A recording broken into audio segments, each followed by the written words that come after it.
Hi everybody. Welcome back to the Chapter 18 Study Guide videos. In this video, we'll talk about treasury stock. When a company reacquires its own previously issued stock and does not retire those reacquired shares, the stock is said to be held in treasury, and it is referred to as treasury stock.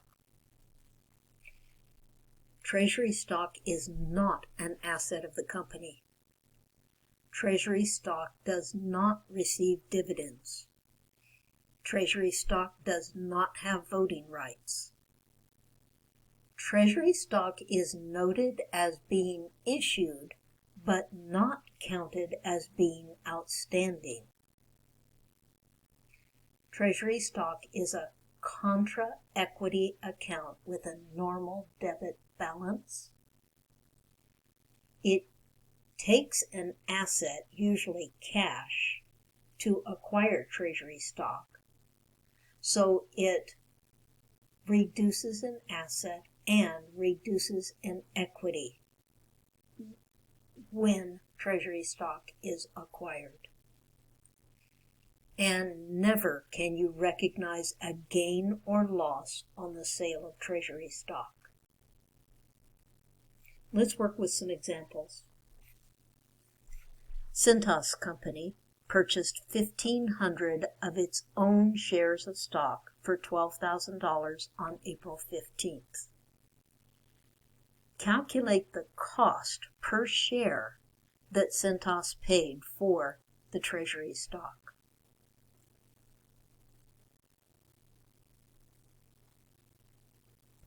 Cintas paid $8 per share for the treasury stock. That's $12,000 spent to acquire 1,500 shares. 12,000 divided by 1,500 equals $8 per share. Write the journal entry necessary to record the purchase of the treasury stock.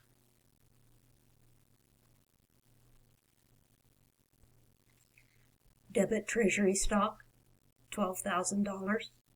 Credit cash, $12,000. Treasury stock is a contra equity account with a normal debit balance, so it is a reduction to the equity of the company, and obviously cash is an asset which has been reduced. So the acquisition of treasury stock will reduce equity and reduce the company's assets. As you've seen before, I'm a big fan of T accounts. Sometimes the treasury stock calculations can be a little complicated, so I'm going to start a couple of T accounts to see if I can keep track of where I'm at all times with my treasury stock transactions. So here's a T account for treasury stock. Here's another T account for paid in capital share repurchase. Nothing has hit this account yet. The only thing that's happened as of this journal entry is a debit to treasury stock for $12,000. I'm not going to keep a T account on cash. It is immaterial to or not relevant to what I'm doing with these transactions and journal entries. On May 3rd, Cintas sold 300 of the 1,500 shares that they acquired in April for $3,400 in cash.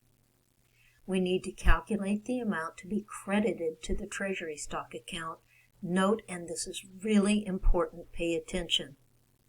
The treasury stock that we bought went into treasury at a cost of $8 per share. It must come out of treasury at $8 per share. So calculate the amount that will be credited to the treasury stock account for the 300 treasury shares that we sold. Start the video again to check your work. We sold 300 shares of treasury stock.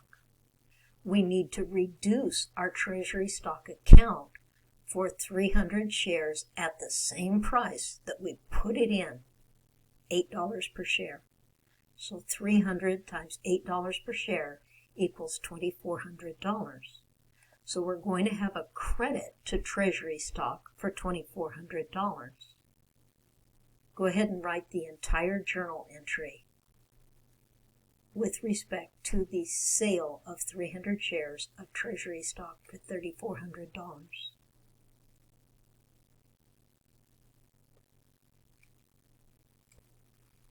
We need to debit cash for the $3,400 we received. We need to credit treasury stock at $8 per share, so a credit to treasury stock of $2,400. The difference is a $1,000 credit to paid-in capital share repurchase. Paid-in capital share repurchase. Now I'm going to post this credit to the treasury stock account and this credit to the paid-in capital account. You go ahead and do so as well.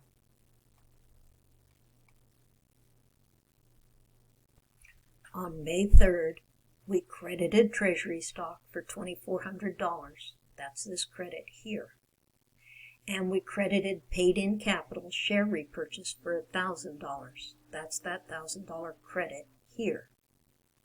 It leaves a $1,000 credit balance in paid-in capital, and it leaves a $9,600 debit balance in treasury stock, and that is the 1,200 remaining shares at $8 a share. So the math works. It goes into treasury in this example at $8 a share. It comes out of treasury at $8 per share. Makes always the remaining balance in treasury $8 per share for the shares that are not yet sold.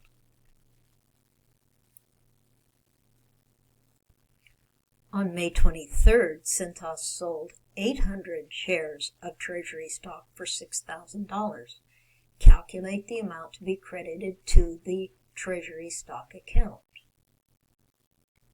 800 shares sold at a cost of $8 per share will be a credit to the treasury stock account of $6,400.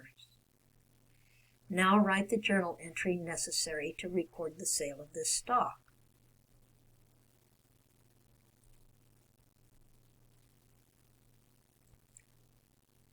Debit cash for the $6,000 received and credit treasury stock for $6,400. It means that we need a debit for $400. Frequently when you sell treasury stock, you will need a debit.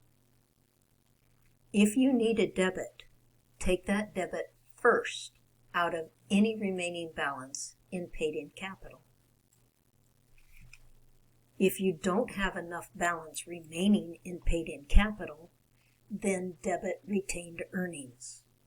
In this case, we have plenty of credit balance left in the paid-in capital share repurchase account to cover the $400 debit that we need to make to the account.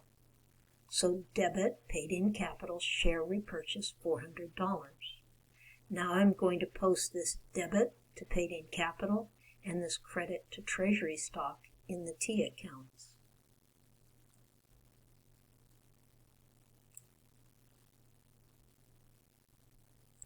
Debit paid-in capital share repurchase $400. That's that debit there, leaving a $600 credit balance in the paid-in capital account. Credit treasury stock $6,400. That's that $6,400 credit here, leaving a $3,200 balance in treasury stock. We had 1,200 shares, we sold 800 of them. It leaves 400 shares of treasury stock left, and sure enough, 400 shares at $8 per share equals $3,200. So we still are in balance. It went into Treasury at $8 a share, and it's coming out of Treasury at $8 a share, meaning that whatever's left is still have the proper $8 per share balance.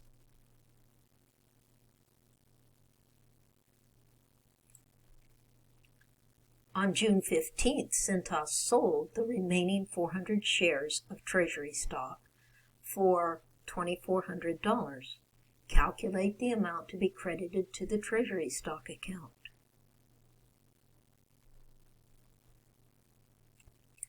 $400 shares were sold at the same price we paid for them.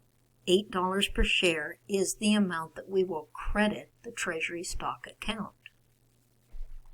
Now write the journal entry necessary to record the sale of this stock.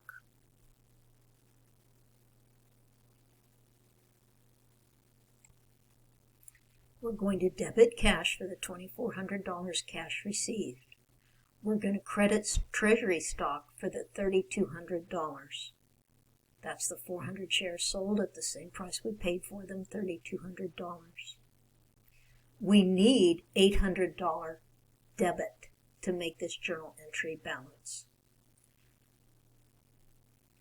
When you need a debit to make your sale of Treasury stock balance, first use up anything you have to the extent you need it in paid-in capital.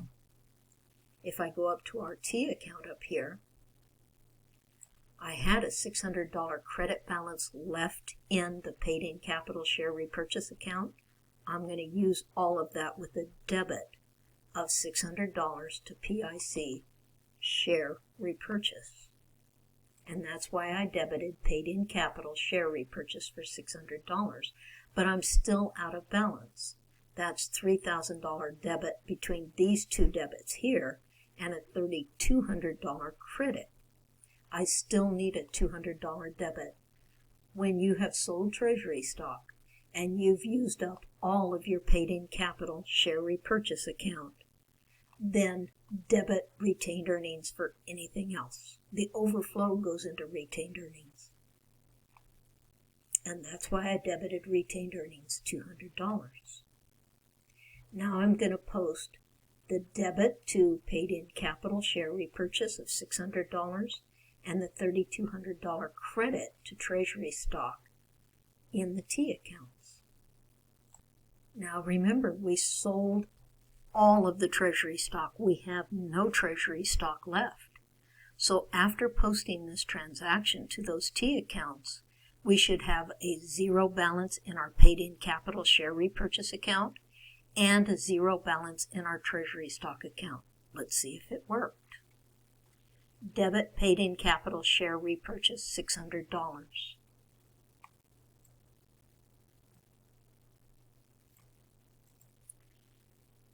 Debit paid-in capital share repurchase $600. That $600 credit minus that $600 debit leaves a zero balance, and that's where we should be. Credit Treasury stock $3,200. Credit Treasury stock $3,200. The previous debit balance of $3,200 minus the $3,200 credit in the last journal entry leaves a zero balance. That's exactly where we should be. Let's take a bonus break. I will award 5 bonus points to the first 20 students who send me a really pretty picture of some mountains. Please send me that picture of the mountains by the due date of exam number 4. Well, that's all for this video. See you next time.